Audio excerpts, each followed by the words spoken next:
AITA for moving into the house I inherited, even though my lodger feels unsafe around men. I, 30s male, recently inherited a house from my grandmother. I've lived in various places before, but this house was different. It was my childhood home, and I have memories of it that go way back. I wasn't really close to my grandmother in my adult years, but I still spent a lot of time there when I was younger. It's an old house, but it has a lot of sentimental value. When I found out I inherited the property, I wasn't sure what to do with it at first. I was living in a small apartment, paying rent, and the idea of moving into the house seemed perfect. It's bigger, and it would save me a ton of money on rent. It also meant I could take my time to sort through my grandmother's things, which have been piling up in the attic for years. My grandmother had a lot of stuff, and I wasn't ready to deal with it right away. However, when I moved in, I discovered that the house wasn't empty. My grandmother had a lodger, a woman in her 30s, with a 6-year-old daughter, living in one of the rooms. I knew about her, of course. She'd been renting from my grandmother for a while, but I didn't realize the full scope of the living arrangement. When I found out, I was a little taken aback, but I figured it wouldn't be a big deal. After all, it's just a room in the house, and she had been there for a while. I assumed things would go smoothly, and we'd coexist without any issues. But then, everything started to go sideways. The first clue that things weren't going well came from a note she left on the kitchen counter. I hadn't even realized she was home when I arrived, but there it was, a small, neatly written note. It read, "I'm not sure how this is going to work out, but I don't feel comfortable living in the house anymore now that you're here. I've lived here for a while, and it's always been a calm, peaceful environment. I'm worried about my daughter, and I don't feel safe living here with a man I don't know." At first, I was confused. We hadn't even spoken yet, but I could sense there was tension in the air. I tried to brush it off, assuming she was just nervous because of the change. But the more I thought about it, the more it bothered me. I mean, this was my house now, and I didn't feel like I should have to leave just because someone else didn't feel comfortable. I left a note in response, just trying to clear the air. I told her that she could stay as long as she liked, but if she felt uncomfortable, she could leave whenever she wanted. I offered a timeline that would give her enough time to find somewhere else to live. I was trying to be understanding, but I also didn't want to feel like I was being pushed out of my own home. A few days passed, and I didn't hear anything from her. But then I got another note. "I will leave, but I'm upset that I'm being asked to move out just because you're here. I don't want to be in a situation where I have to go back to my ex's house. We moved here so my daughter could go to a good school, and now it feels like that's all falling apart because of you." At this point, I was really starting to feel like I was in the middle of something I didn't ask for.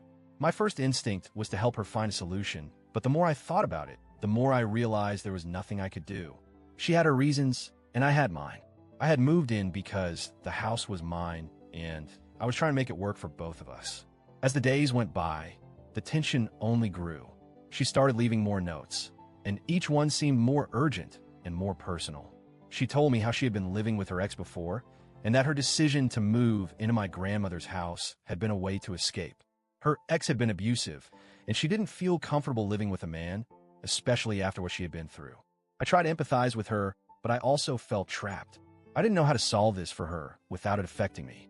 I had my own life, my own responsibilities, and I couldn't afford to just leave my own house. At one point, I asked her if she would consider seeing a therapist or counselor to help her work through her issues with men.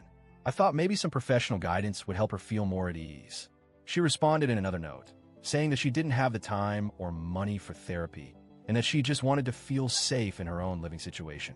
She mentioned that the only reason she was able to live here was because of the low rent, only $150 for utilities and housework. That was another thing that weighed heavily on my mind. If she left, I couldn't just lower the rent for a new tenant.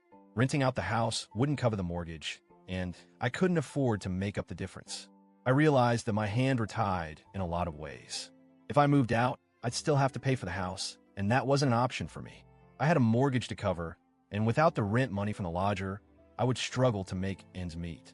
I didn't want to sell the house because I wanted to keep it in the family, and I couldn't afford to be reassessed for taxes if I didn't move in within a year. It seemed like I had two choices. I could either continue living here and deal with the tension, or I could move out and lose the house and all the benefits that came with it. I wrote back to her, letting her know that I understood her concerns, but that I couldn't move out. I offered her the option to find a female tenant to take my place, but that didn't seem like a viable option either.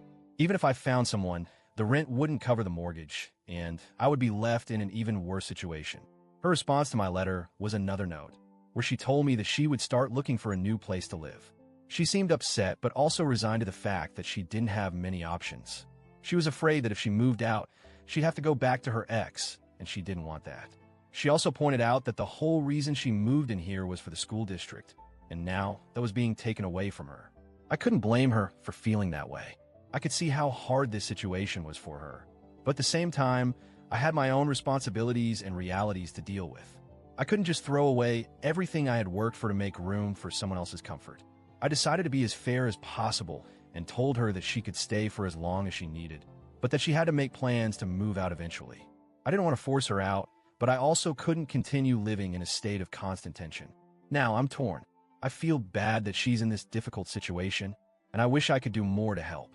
But I also feel like I'm being asked to sacrifice too much for someone I barely know. I can't move out of my own house. I can't afford to make up the difference in rent, and I can't sell the house because of tax reassessment. So here I am, stuck in the middle of a difficult situation, trying to be as fair and empathetic as possible while also protecting my own interests.